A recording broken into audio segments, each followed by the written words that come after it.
All right, starting out, you wanna make sure you get your tools. These two Allen wrenches should have come with the printer.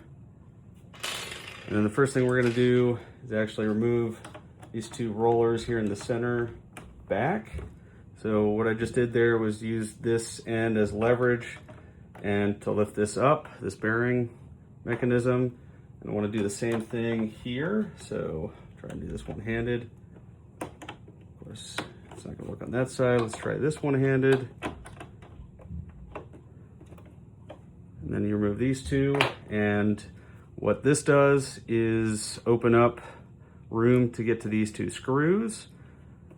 Before we get to these two screws, we are going to remove this roller here from the AMS haul or location of interest, if this is the one that you want to replace or operate on. So again, to remove that, create some leverage, pull this out. This one's a little bit different, a little bit smaller, but it does have a gear that slides in with the haul, and that's very important later when you put this back together. While you're up here removing these two screws and this roller, you can go ahead and remove this PTFE tube here. So again, this has like a little pressure knob, so you press that back and pull the tube out. As you see, these should not be able to be pulled out unless you push this pressure point inward, which releases the grasp on the tube.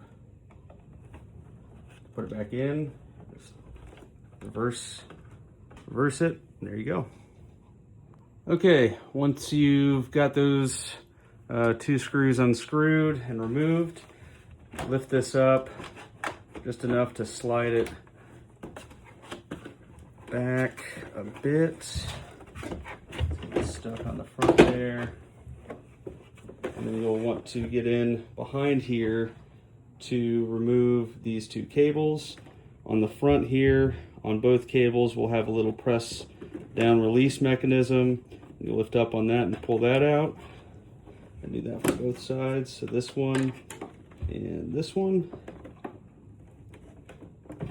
Try not to pull on the wires themselves, try to pull on the connector, and then you have this removed.